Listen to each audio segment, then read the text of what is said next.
warahmatullahi wabarakatuh. Selamat siang para pemirsa. Pada kesempatan ini kita akan membahas sebuah isu penting yang menyentuh masa depan generasi bangsa, yaitu kasus mafia pendidikan di Indonesia. Fenomena ini bukan hanya mengancam keadilan dalam akses pendidikan, tetapi juga berpotensi merusak integritas sistem pendidikan di Indonesia. Mari kita bersama-sama mendalami isu ini, mencari solusi, dan menciptakan pendidikan yang lebih baik untuk semua. Tetapi sebelum itu, izinkan kami untuk memperkenalkan diri. Saya Zara Kirani Nurrahmah dengan NPM 2406313-233 sebagai moderator yang akan memimpin dan membawakan acara ini. Lalu di sebelah saya terdapat rekan saya. Saya sebagai narasumber 1, Tata Diah Suci Ramadhani dengan nomor NPM 2416313-20013. Dan selanjutnya saya dengan narasumber 2 dengan nama Galia Hadapi Lesmana dengan MPM 2406313-242. Dan saya narasumber ketiga Dwi Amatia Pratiwi dengan NPM 24106313-239. Dan saya Eugene Ibrahim dengan NPM 24163132040. Dan saya dari narasumber kelima Muhammad Arif Mufti Al-Jawari dengan MPM 2410313200007. Baik, langsung saja kita mulai acara diskusi kita kali ini. Apa kabar Mbak Tata, Mas Yujin, Mbak Dwi, Mas Gali, dan Mas Arif? Alhamdulillah. Baik, alhamdulillah. Saya ucapkan terima kasih banyak sudah meluangkan waktunya untuk bisa kita membahas secara bersama-sama mengenai isu ini. Langsung saja saya ingin bertanya kepada Mbak Tata sebagai narasumber pertama, apa saja hal yang mencakup pada praktik mafia pendidikan? Jadi untuk mafia pendidikan ini sendiri merujuk pada praktik korupsi ya. Ini yang terjadi pada sektor pendidikan, baik pelakunya ini baik dari pengelola lembaga pendidikan atau pejabat pemerintah dan lain-lain. Lalu untuk praktiknya sendiri ini ada beberapa macam ya. Untuk yang pertama ini pungutan liar. Biasanya ini pengumpulan biaya tidak resmi dari siswa atau orang tua dengan alasan untuk fasilitas sekolah. Lalu untuk yang kedua ini manipulasi data. Biasanya ini oknum pelaku melakukan manipulasi data atau mengubah data. Ini tidak bisa disebut sebagai korban juga ya, karena si sang korban pun merasa diuntungkan dalam hal ini ya. Jadi ini sebenarnya sama-sama pelaku yang merasa diuntungkan satu sama lain. Lalu untuk yang ketiga ada pemberian ijazah tanpa proses pembelajaran. Ini biasanya oknum pelaku melakukan jual beli ijazah biasanya. Lalu untuk yang keempat ada korupsi. Ini biasanya penyelewengan dana atau manipulasi pengeluaran dana yang terjadi pada pendidikan. Lalu, menurut Mbak Tata, apa saja faktor yang mengakibatkan kasus ini bisa terjadi? Jadi setelah saya melakukan riset yang mendalam, saya menemukan beberapa faktor yang saya rangkum. Di sini ada 7. Untuk yang pertama ya ini kurangnya transparansi. Ini biasanya oknum pelaku tidak transparan dalam memperlihatkan atau memberikan pengeluaran dari dana pendidikannya. Untuk pendidikan sendiri itu memiliki dana pendidikan yang diberikan oleh pemerintah. Nah, biasanya ini oknum pelaku ini tidak memberikan transparansi yang terbuka gitu untuk masyarakat. Ya, untuk pihak-pihak yang seharusnya mengetahui. Lalu untuk yang kedua ini pendidikan berbasis uang. Biasanya ketergantungan pada biaya pendidikan yang tinggi dapat memunculkan praktik pungutan liar dalam biaya tambahan yang tidak resmi. Untuk hal ini sendiri, ini biasanya oknum pelaku ini menggunakan kata-kata seperti uang gedung. Biasanya nih banyak kan kita temukan, betul, seperti untuk uang gedung atau uang fasilitas lainnya. Sebenarnya ini untuk di sekolah swasta sendiri ini mungkin hal yang wajar ya, karena sekolah swasta ini tidak dipegang oleh pemerintah. Namun jika uang gedung ini sendiri terjadi di sekolah negeri ini merupakan hal yang ilegal menurut saya, karena yang seperti yang kita tahu sekolah negeri ini sudah Danai dari pemerintah. Ya, jadi ini merupakan suatu hal yang termasuk ke dalam mafia pendidikan. Lalu untuk yang ketiga ada penyalahgunaan kekuasaan. Ini biasanya oknum pelaku merasa dirinya mempunyai kekuasaan yang tinggi dan relasi yang banyak. Jadi menghalalkan segala cara untuk kepentingannya sendiri. Biasanya ini tuh ini orang tua siswa, ada beberapa orang tua siswa tuh yang datang ke sekolah untuk di sekolah menengah sendiri. Biasanya orang tua siswa ini datang ke sekolah memberi buah tangan atau hal lainnya kepada wali kelas atau guru yang bersangkutan. Lalu sang guru ini tuh jadi apa ya? Menaikkan nilai anak muridnya tersebut dari orang tua yang memberikan buah tangan. Dan bisa dibilang itu adalah sebuah suap penyuap. Iya, suap penyuap. Lalu juga ada jual bangku. Nah, Gimana tuh? Jadi ada beberapa kasus yang saya temuin di internet ini. Banyak orang tua murid ini yang biasanya ingin anaknya sekolah misalnya di sekolah favorit. Nah, si oknum guru atau oknum apapun yang ada di SMA favorit tersebut ini melakukan bisa disebutnya ini jual beli bangku gitu dengan nominal yang tidak masuk akal. Ini biasanya dipatok lah gitu, Menghalalkan segala cara supaya bisa masuk. Sebenarnya ini menguntungkan kedua belah pihak ya. Sebenarnya tidak ada yang merasa dirugikan di sini, karena baik pihak siswa maupun pihak oknum guru ini sama-sama diuntungkan. Untuk pihak gurunya mendapatkan keuntungan dari biaya yang dibayarkan, lalu untuk siswanya sendiri ini mendapatkan ya dia bisa masuk sekolah favorit tersebut.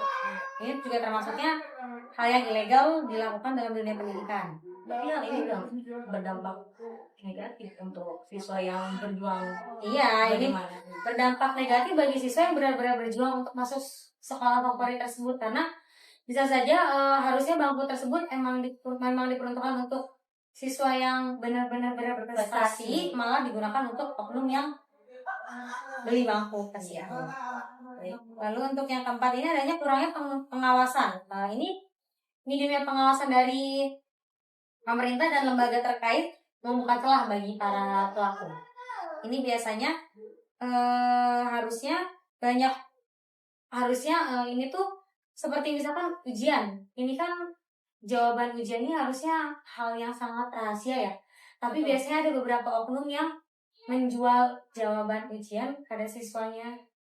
Ya, jadi ini harusnya pemerintah bisa menanggulangi permasalahan ini. Ini menurut saya salah satu hal yang cukup fatal dan harusnya cukup diperhatikan oleh pemerintah, karena kasihan untuk anak-anak yang benar-benar belajar, benar-benar memperjuangkan nilainya, kalah dengan anak-anak yang membeli jawaban. Lalu yang kelima ada budaya korupsi ya. Seperti kita tahu lah ya, di Indonesia ini budaya korupsi selalu ada di mana-mana. Betul. Tidak hanya di dunia pendidikan, itu juga ya kalau dijelaskan panjang. Jadi ini biasanya ini nih oknum pelaku nih selalu ingin mendapatkan hal yang jadi yang menguntungkan untuk dia. Jadi dia ya seperti tadi menghalalkan segala cara, tidak melihat itu apakah itu salah atau itu benar. Jadi yang penting dia diuntungkan, dia melakukan hal tersebut walaupun itu ilegal tetap dia. Lalu yang keenam ada sistem meritokrasi yang lemah. Ini biasanya ketidakadilan dalam penilaian dan pengakuan prestasi dapat mendorong individu atau kelompok untuk mencari cara yang tidak etis. Ini biasanya terjadi di kalangan sekolah menengah. Biasanya ada oknum orang tua murid yang tadi datang ke sekolah memberi buah tangan, lalu jadi guru tersebut lebih memperhatikan si anak yang orang tuanya memberi buah tangan tersebut ketimbang anak yang benar-benar berprestasi. Berarti masih terjadi di lingkungan kita ya. Sangat sering terjadi. Nah, ini dengan orang tua murid ini biasanya dengan embel-embel titip anak saya. Itu biasanya guru nih senang ya seperti itu biasanya. Baik. Lalu untuk yang terakhir ini adanya ketergantungan pada anggaran pemerintah. Lalu jika lembaga pendidikan bergantung sepenuhnya pada dana pemerintah, tekanan untuk manipulasi data untuk mendapatkan anggaran lebih besar bisa muncul. Jadi bagaimana ya? Jadi oknum pelaku ini merasa ini dibiayai oleh anggaran pemerintah. Jadi dia bisa memanipulasi data atau memanipulasi pengeluaran Supaya dapat dari pemerintah lebih besar. ya. Ini saya mengambil satu contoh.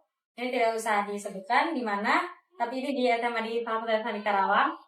Ini ada salah satu oknum kepala sekolah yang dia tidak terbuka terkait dana MR. Itu tuh harusnya untuk biaya obat-obatan itu sebesar 15 juta, nominal cukup besar ya. Itu tidak tahu itu dananya tersalurkan kemana, tidak ada transparansi yang jelas juga. Setelah setelah rapat dengan komite sekolah pun tidak tahu ini dana 15 juta untuk obat-obatan ini kemana selama masa selama kepala sekolah ini menjabat ini, tidak tahu kemana. Tapi di kasus kan Tidak ditutupi ini sepertinya ya, karena yang saya dengar kepala sekolahnya sudah lengser dan diganti lagi. Mungkin cukup sekian yang bisa saya sampaikan. baik. Jadi dapat disimpulkan dari penjelasan yang dari Mbak Tata berikan, mafia pendidikan merujuk pada praktik korupsi yang terjadi di sektor pendidikan, di mana pihak-pihak tertentu melakukan tindakan yang merugikan korban. Dan faktornya sangat banyak, yaitu adanya terjadinya kurangnya transparansi dana, pendidikan berbasis uang, penyalahgunaan kekuasaan, kurangnya pengawasan pemerintah, budaya korupsi, sistem meritokrasi yang lemah, ketergantungan pada anggaran pemerintah. Baik, selanjutnya kita akan bertanya kepada narasumber kita yang kedua, yaitu Saudara Gali. Menurut Saudara Gali, dampak apa saja yang dapat terjadi jika kasus mafia tidak dihentikan? Baik, menurut saya dampak dari mafia pendidikan adalah yang pertama, penurunan kualitas pendidikan. Faktanya, kualitas pendidikan di Indonesia saat ini memprihatinkan. Ini dibuktikan antara lain dengan data UNESCO tahun 2000 tentang peringkat indeks pengembangan manusia atau Human Development Index, yaitu komposisi dari perangkat pencapaian pendidikan, kesehatan, dan penghasilan per kepala yang menunjukkan bahwa indeks pengembangan manusia Indonesia semakin menurun. Selanjutnya yang kedua, yaitu ketakutan masyarakat akan biaya pendidikan. Hal ini merupakan salah satu dampak negatif yang cukup berpengaruh penting terhadap pemerataan pendidikan di negeri ini. Karena semakin banyak oknum yang tidak bertanggung jawab dalam pengalokasian dana pendidikan, maka dana yang harus dikucurkan untuk pendidikan akan berkurang untuk hal lain yang kurang berperan dalam pendidikan, sehingga kebutuhan pendidikan yang sebenarnya sudah terdanai harus mencari lagi beberapa dana tambahan yang mengakibatkan terlihat pembengkakan dana pendidikan yang harus dibayarkan oleh orang tua siswa. Dan yang ketiga, yaitu dana BOS. Dana BOS adalah salah satu program bantuan yang dananya bagi mahasiswa yang kurang mampu. Namun nampaknya dana BOS ini belum bisa direlasikan dengan baik karena berdasarkan data penelitian Bank Dunia, 3.600 orang tua siswa dari 720 sekolah di sejumlah wilayah tanah air, 71,6% orang tua itu tidak mengenal laporan dana BOS. Dan 92,65%-nya lagi tidak pernah melihat papan pengumuman tentang penggunaan dana BOS. Dan selanjutnya, yaitu tergantungnya proses pendidikan suatu siswa, sehingga akan menimbulkan prestasi yang diraih tidak memuaskan. Masalah tersebut terjadi saat guru banyak mengkorupsi waktu yang sebenarnya digunakan untuk mengajar di kelas namun tidak digunakan secara maksimal. sehingga murid-murid yang dikatakan kurang cerdas atau tidak bisa menguasai konsep tanpa keterangan lanjutan dari guru akan mendapatkan imbasnya. Dan selanjutnya yaitu permasalahan pada sistem penerimaan siswa baru. Faktanya selalu ada 2 jalur di tahun penerimaan siswa baru. Jalur tersebut adalah jalur reguler atau jalur tes beasiswa, dan jalur selanjutnya adalah jalur non-reguler yang biasanya disebut jalur belakang. Namun, jalur non-reguler yang dimaksudkan di sini adalah jalur yang tidak legal. Jadi jalur ini sebenarnya tidak diumumkan seperti jalur reguler. Jalur ini disediakan untuk orang-orang kelas atas maupun beruang yang ingin untuk menjadi siswa di salah satu sekolah yang biasanya adalah satu sekolah favorit tersebut. Namun sebenarnya kemampuan tidak mencukupi untuk di sekolah itu. Tentu saja hal ini tidak menurunkan kualitas pendidikan dan pesaingnya yang ketat. Dan selanjutnya yaitu SDM yang memiliki kualitas, artinya prestasi atau kualitas pendidikan yang memiliki oleh tiap siswa, bukan kemampuan sebenarnya. Kualitas tersebut tertutupi oleh kecurangan-kecurangan yang serasa dihalalkan saat menjalani ujian. Faktanya saat UNAS berlangsung, banyak sekali kecurangan yang berlangsung. Mulai dari pendistribusian soal, pengerjaan soal, sampai dengan pengawasan saat ujian berlangsung. Sekian pendapat saya. Kurang lebih mohon maaf. Terima kasih.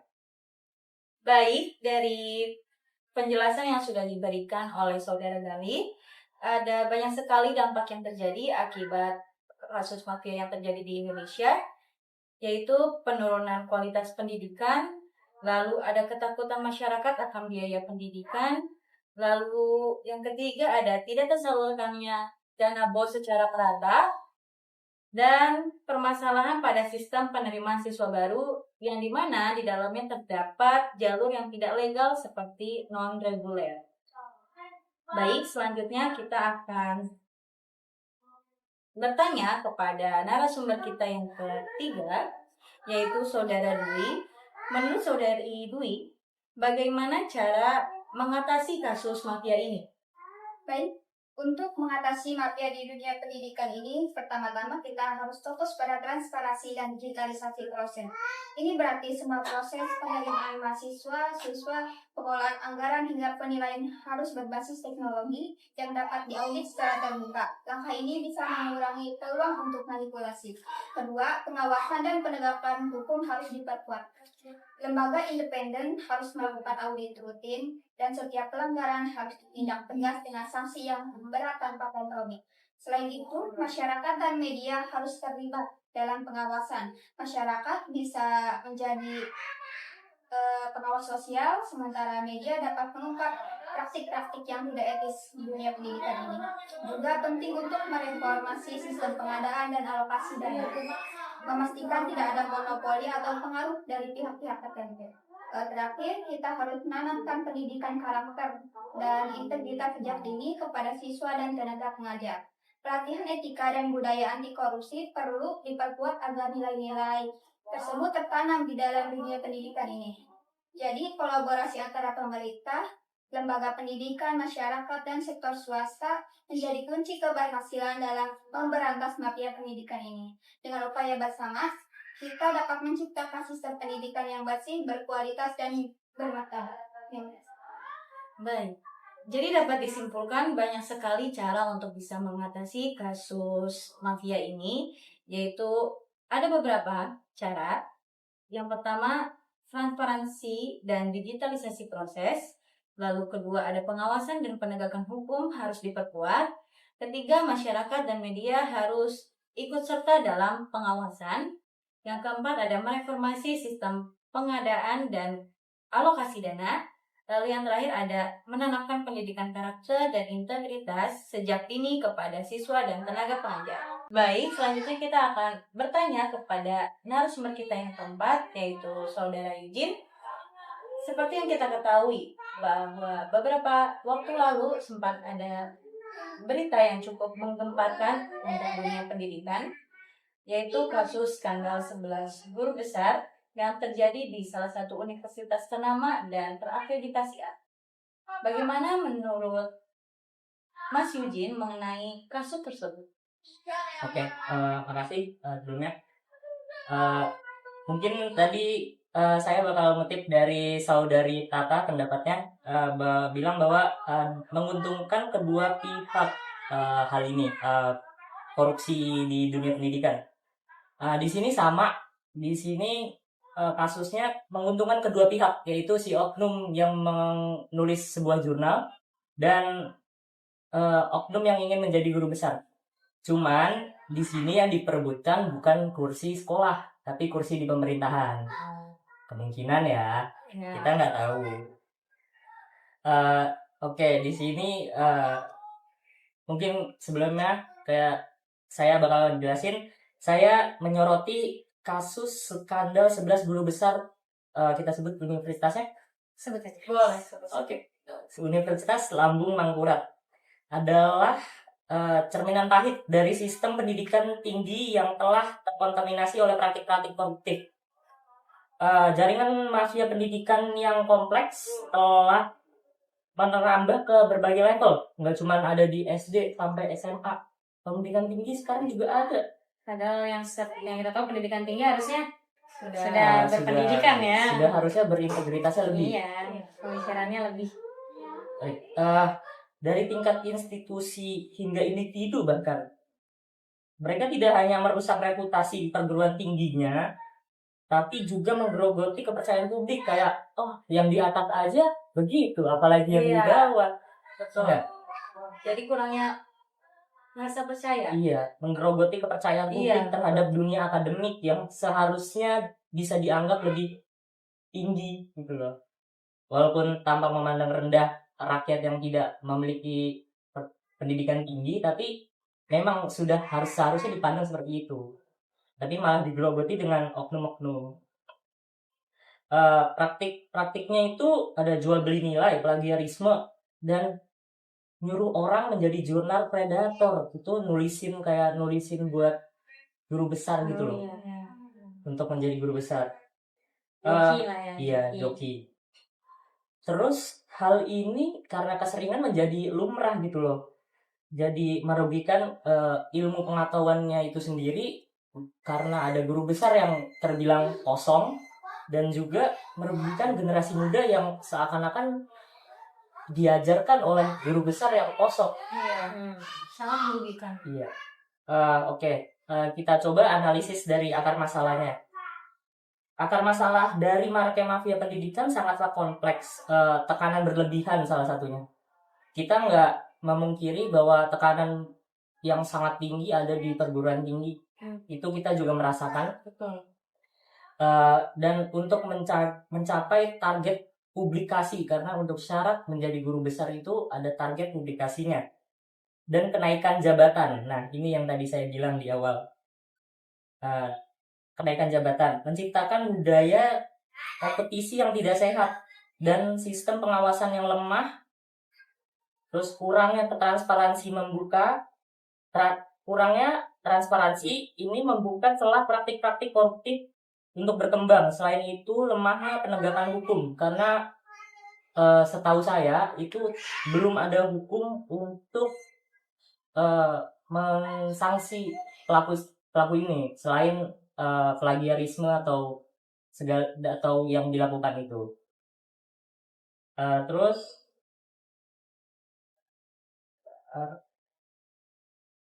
lemahnya penegakan hukum tadi. Terus faktor pendorong juga ada keterlibatan pihak eksternal, seperti perusahaan penerbitan jurnal yang tidak resmi atau predator tadi. Terus jalan pintas ini dijadikan oleh akademisi yang oknum tapi ya, bukan yang asli, itu menjadi jalan pintas untuk naik pangkat lebih cepat gitu loh. Yang tadi saya bilang karena ingin mungkin Naik karena jabatan. guru besar itu ada tunjangannya, ada apanya, mungkin Iya. ingin. Iya. Terus kita pasti tanya-tanya dong, ini tanggung jawab siapa? Betul. Tanggung jawab siapa? Pemberantas mafia pendidikan membutuhkan upaya bersama yang jelas dari berbagai pihak. Perguruan tinggi harus proaktif dalam menciptakan lingkungan akademik yang bersih dan sehat. Ini meliputi penerapan pengawasan yang ketat, pengembangan kode etik yang jelas tuh, kode etiknya karena hanya mereka yang tahu, serta memberikan sanksi tegas yang tadi saya bilang. Pemerintah juga perlu membuat regulasi yang lebih ketat dan memberikan dukungan anggaran yang memadai untuk meningkatkan kualitas pendidikan tinggi khususnya. Selain itu, pemerintah juga harus memperkuat lembaga pengawas pendidikan dan meningkatkan transparansi dalam pengelolaan anggaran pendidikan. Masyarakat juga perlu kritis dalam menilai kualitas pendidikan dan hasil penelitian.